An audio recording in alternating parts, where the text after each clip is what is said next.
Welcome to the Broken Pie Chart Podcast, episode 164. I'm your host, Derek Moore. This week, I'm going to do a little bit of a deep dive. And you might say, well, haven't you been talking about bonds and inflation a lot? Yeah, sure we have. But I've had a number of people ask me, they say, look, I see stuff on TV and they talk about how interest rates are causing bonds to go down and this and that. And I hear about the 40-year bull market in bonds. And then I hear about this negative real returns and stuff. So I thought it'd be a good opportunity to take a moment to just explain the why bonds go up or down with changes in inflation. And it's sort of rare to have negative return years, especially if you look at something like the U.S. Aggregate Bond Index. And I'll talk about that in a little bit. But when we look at a bond, and let's just use a 30-year U.S. Treasury bond, okay? And I've mentioned before on the show the idea of the effective duration or modified duration. Sometimes they call it Macaulay duration.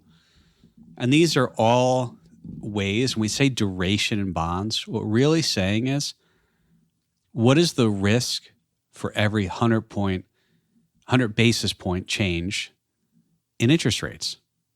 And 100 basis points is 1%. So, 1% equals 100 basis points. So if say 100 basis points, it's equal to 1%, okay? 50 basis points would equal to 0.5%. And traders sometimes, instead of saying basis points, it takes a lot to say that. They'll say bips, 50 bips, 100 bips. 100 bips, that equals 1%. So let's just look at that 30-year Treasury bond.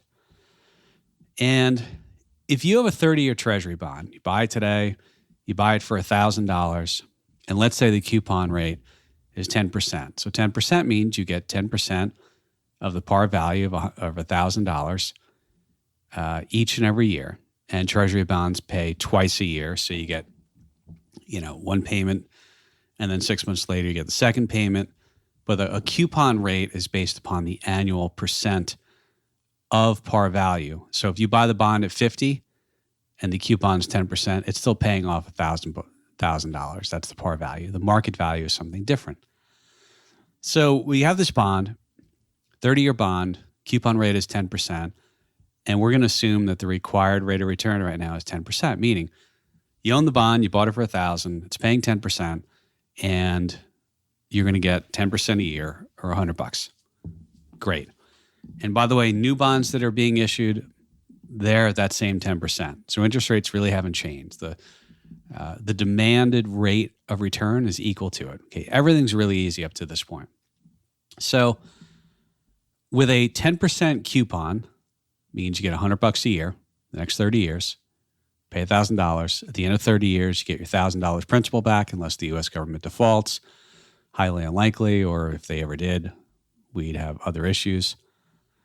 So what is the risk of if interest rates go up or if they go down?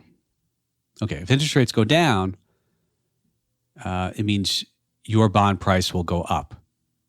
Why? Because you have the higher coupon. If interest rates go up, your bond price goes down. How would you know how much it goes down? Well, that's what we call the modified duration.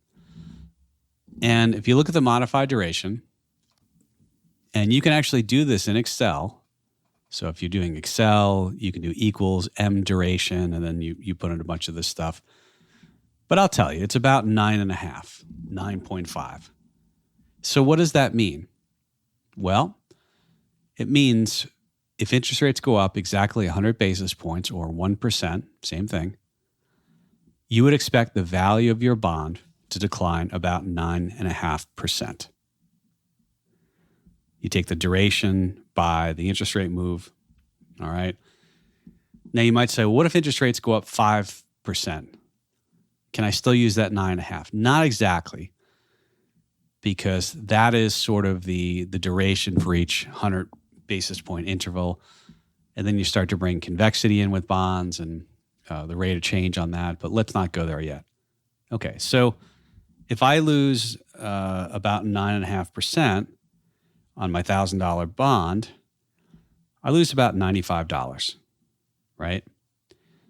And so if interest rates went up by 1% and I lose $95, now my $1,000 bond is worth $905. Okay, fair enough. So let's change it over and let's pretend, just for argument's sake, and the interest rate on the 30-year Treasury right now, 30-year Treasury is about 2.6, something like that. So same thing, buy a $1,000 bond, coupon rate's 1%, and this time we're going to say the required return is 1%. So brand new bonds are coming out, still 1%. Great. The modified duration on that is actually 25.8. You're like, whoa, wait a second. I thought you said the modified duration was 9.5. Okay. Well, the reason why it's higher is because the coupon was so much lower. And by the way, I'll get to this in a second. I'm just doing 30-year to 30-year right now. So if you lose 25%, it means your $1,000 bond goes down to, under 750.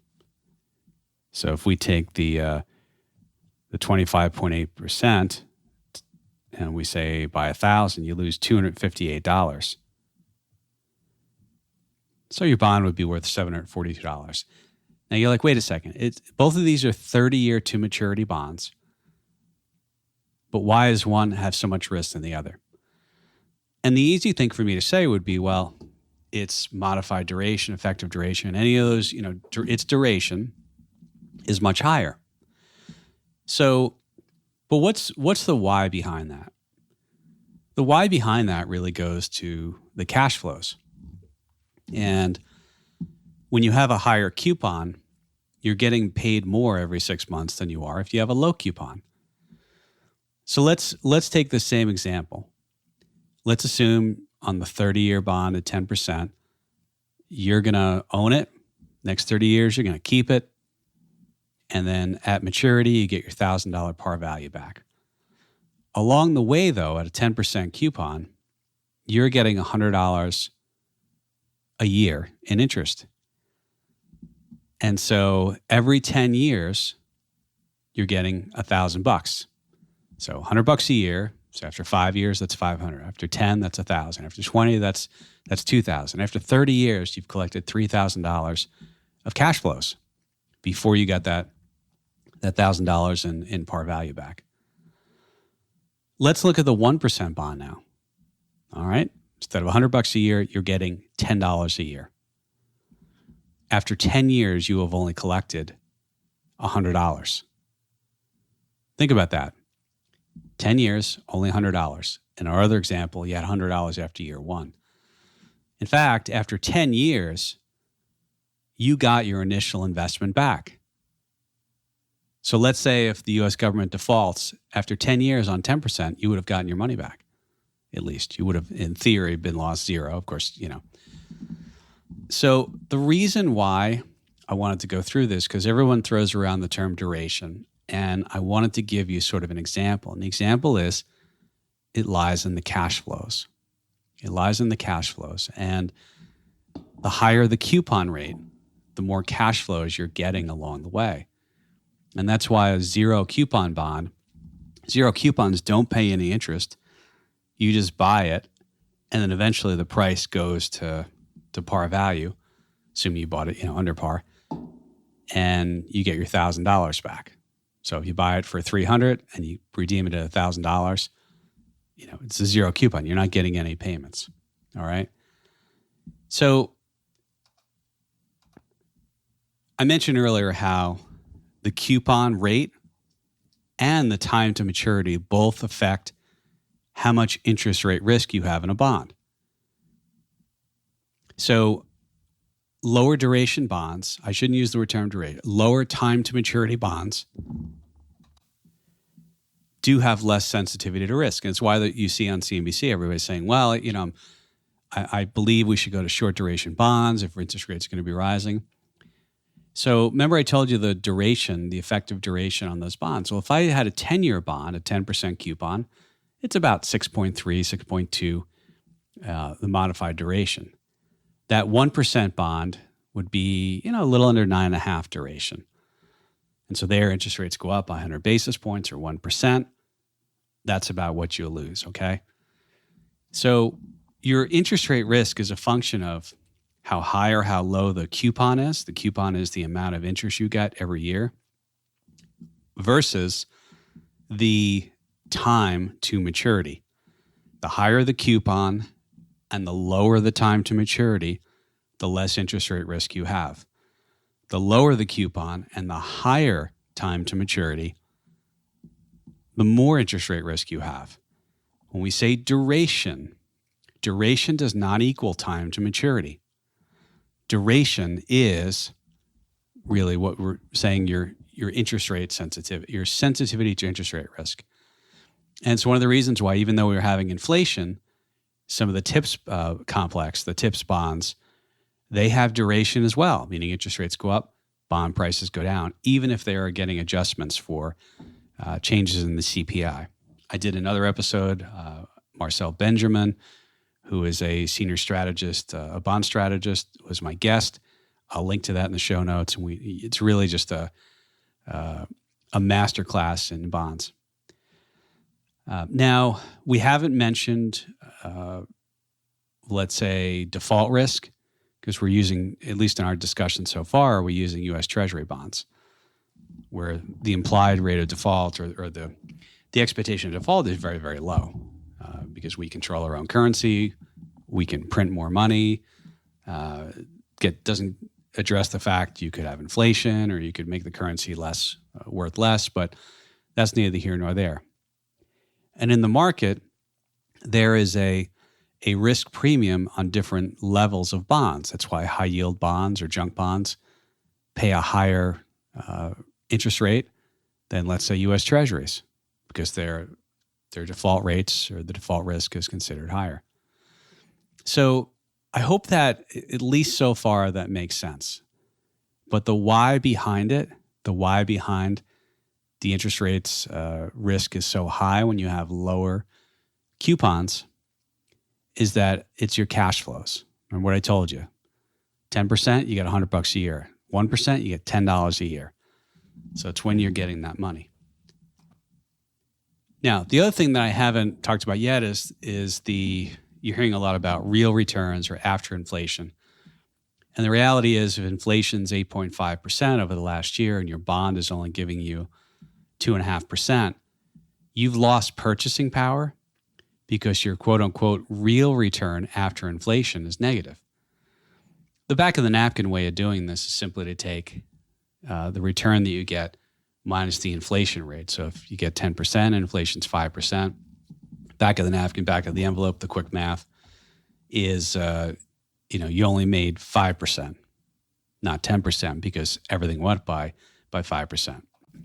The actual way you would figure that is you would do 1 plus the decimal of your return divided by 1 plus the decimal of the rate of inflation. So 10% return, 5% inflation, 1.10 divided by 1.05, you actually get 1.0476 minus 1. Your real return's about 4.76%, okay? I'm not going to get into why it's not exactly the difference. Maybe I'll save that for another episode, but that's how you do the real return. And that's another reason right now that people on TV are talking about, well, after inflation, bonds really aren't giving you anything. The reality is, if I look at the U.S. aggregate bond index, which is a combination of a little bit of treasuries, you have investment grade corporates, you might have some mortgage-backed securities, any number of things in there. And if I look at that over the last 2 years, year to date through March, the real return of the U.S. aggregate total return bond index, total return means assuming dividends and reinvesting, is minus 8.4%. 2021, it was minus 5.3%. But even 2017, 18, 19, 20, it was only a little bit, 0.5% in 17, less than that in 18. It was slightly negative in 19, meaning after inflation, bonds really haven't been giving you much real return. But at the same time, as we just talked about, duration, interest rate risk has been higher.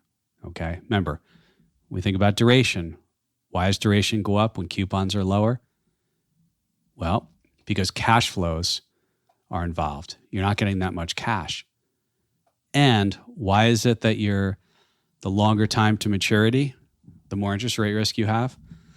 Well, think about it. If you buy a bond right now for 30 years and you get 2.5%, and rates go up to 10% or 5%, I'm not saying they're going to go there. Well, you essentially have money that you've loaned the U.S. government where your cash flows are going to be much less than the market rate of interest is right now. And so that's kind of how that goes. All right, the other thing I talked about is the idea that it's pretty rare for, let's say, the U.S. aggregate bond index or a balanced portfolio of bonds to have negative years. And one of the reasons why that is, remember, I just taught you about duration and explained that. Guess what's been happening for the last 40 years? Bond rates have been coming down. Inflation has been coming down, not present company excluded. But 1981, 1982, you could have bought a 30-year treasury like 16%. Imagine that, buying a 30-year treasury and getting 16% annualized coupon payments every year and then reinvesting that. So remember, interest rates go up, bond prices go down, prices go down, Okay, let me restate. Interest rates go up, bonds go down. Interest rates go down, bonds go up. The market value goes up. For 40 years, we had a bull market in bonds. So for 40 years, not only did you have a lot of periods with higher coupons, you also had interest rates falling, which means that bond prices go up. And so I took a look, and I'm going to do this on the U.S. Aggregate Bond Index, but Schwab released their quarterly chart pack. And in that, they had the annual total return for a balanced portfolio of U.S. taxable bonds. And basically when they say that, it's the U.S. Aggregate Bond Index. They assume you reinvest the interest. And what happens? Well, if you look from 1981 through 2021, there's 4 down years. It's 40 years, 4 down years. And we're down year to date in bonds. Again, that's because interest rates have gone up. Interest rates go up, bond prices go down. And so the reason I say this, it's been pretty rare to have down years in bonds. And when I say down years in bonds, I think 94 was probably the most down year on here. Now, year to date, it's going to be higher than that. But I mean, it wasn't down more than 5% on a total return basis. So this is the risk right now with higher rates. Lower coupons, more duration risk. And that's why I think, 2021 was a down year. Year to date was a down year. I don't make predictions on market. That's why we buy markets and we hedge. And we think hedged equity portfolios are a substitute for 60-40 portfolios, which rely on that 40% is relying on bonds. But that 40%, a lot of those comparables and a lot of the things people say, well, over the last, 60 years, 60-40s return this. But bonds, interest rates over the last couple of years have never been this low. They haven't had this much duration or interest rate risk. And the reality is that on bonds, if you look, and I wish I could find it, but I know the CFA Institute had published a research paper on this. If you buy a bond and whatever the yield to maturity is, more than likely your annualized compounded growth rate or your annualized return over the next decade after you buy that bond is pretty much going to be right around the yield to maturity. So bond yields are very low. Interest rate risk is very high. And look, I don't know what's going to happen in the future.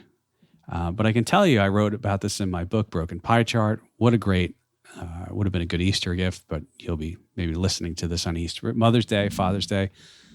One of the things I saw was that a lot of the bond total returns over the years are due to the coupons. And as I've said before, in the 1970s, interest rates went up, but the coupons were so high. The coupons were so high, they were offsetting a lot of that market value risk of higher rates. So I hope this gives you a little bit more background on what it is that everybody's talking about. And I hope that I was able to explain this interest rate risk and this duration. If I did the actual formula, most of you would fall asleep. You can do it in Excel. But by the way, a lot of bond ETFs and mutual funds, they may post on their fact sheets they call it the effective duration, some call it the modified duration. And if you look on there, you may be able to see what your bond fund, what your interest rate risk is on that fund. And finally, I did mention the yield to maturity. And here's what happens. So there's existing bonds that are out there. There's new bonds that are being posted. And here's the deal. When interest rates go up and bond prices go down, the yield to maturity, all else equal, means the same credit rating, the same default risk, the same time to maturity. Whether you have bonds with really high coupons or low coupons, the yield to maturity sort of evens out along all of those. And so some you might buy at a discount. You might buy that one at $750 we talked about if interest rates went from 1 to 2. And you might buy a new bond at a 2% at par value. In other words, you buy one at $750 with a 1% coupon that doesn't mature for 30 years. You buy another one for $1,000 that has a 2% coupon, doesn't mature for 30 years. The yield to maturity is going to be right around 2% there, okay? I'm not going to get into all that, but that's why when people buy bonds, they look at that yield to maturity, because the yield to maturity is the annualized yield going out to maturity, and it assumes you're not going to have a default, meaning the company or the government can't pay you. But that tells you whether it's from the coupon or whether it's from an appreciation, if you're buying a bond at a discount to get to par value eventually at maturity, or if you're buying a bond at a premium.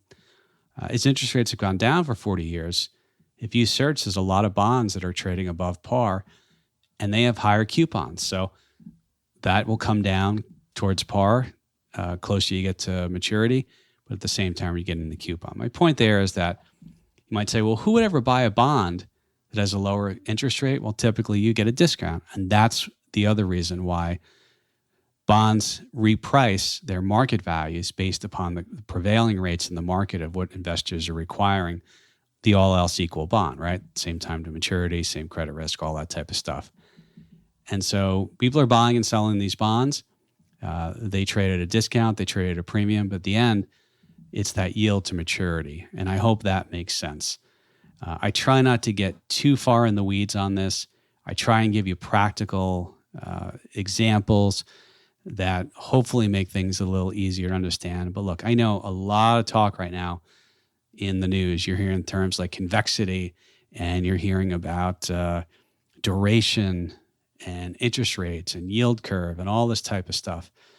And by the way, we haven't even touched on mortgage-backed securities. Mortgages are interesting in that as rates go up, their duration goes up. Wow, wait a second. What does that mean?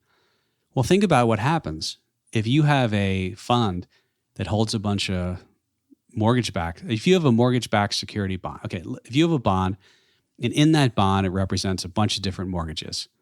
Now, think about it. Most mortgages, if the interest rate goes down, people refinance. So think about that. You did a 30-year mortgage at 5%, and now the rate's 3%. People are like, oh, that's interesting. I'll refinance that. Well, what are the mechanics of that? The mechanics are they refinance, they take out a new loan, and simultaneously the bank pays off the old loan. So they're prepaying their mortgage. So when rates are dropping, the duration in mortgage-backed bonds is lower. when interest rates go up, people are less apt to refinance their mortgages. Like, why would you refinance? I have a 3% mortgage. It's now 5%. Why would I refinance? Okay. What happens is, because they have what's called negative convexity. I'll leave that for another time. Convexity is very complicated. It just means that as interest rates move higher, the duration increases on mortgage-backed securities because you're not going to get as many prepayments. And I think that makes sense. If you know nothing about mortgage-backed securities or bonds or MBS, ETFs or mutual funds, just know you think that makes sense, right? People aren't going to prepay their mortgages and refinance if rates are going up. And so it's just an interesting thing, and mortgage-backed bonds act a little bit differently. derek.moore@zegafinancial.com is how to reach me. You can give me suggestions like many of you gave me for this episode for future podcasts, or if you want to see how we buy and hedge and build portfolios, I'd love to discuss that with you as well. That's derek.moore@Zega, that's Z as in zebra, E as in Eddie, G as in George, A as in Apple, financial.com. Financial is up to you to spell correctly. And I'll put a link to a few of the things I mentioned in the show notes. And I'll also put a link to my book on Amazon. I do have a chapter where I go into depth on bonds and talk about the problem of rising rates and what they could mean for bonds returns going forward over the next decade. So hopefully you can check that out, or one of our old episodes. We will have a few guests coming up in future weeks. I'm sure Jay will be back. I'll also have another guest. We're going to preview. We don't really do politics here, but the midterm elections do have implications for the markets. And so we're going to do a way too early podcast where we look at some of the Senate races, what typically happens in midterms of a president's first term, and maybe some of the implications and historical things that have happened after midterm elections in markets with regards to returns. So hopefully you'll keep joining us. And by the way, rather than waste time rating and reviewing and starring, instead, please share this with someone who you think it might be of value. Today, we really went kind of a deep dive and got granular, but below the surface to help you understand what people are talking about on TV and what they're writing in newspapers and magazines. So hopefully that was helpful. And share it. Share it with someone who's never listened to podcasts before. And maybe they'll get something out of it. All right, folks. That's it for episode 164. We'll be back next week. And we'll talk to you then.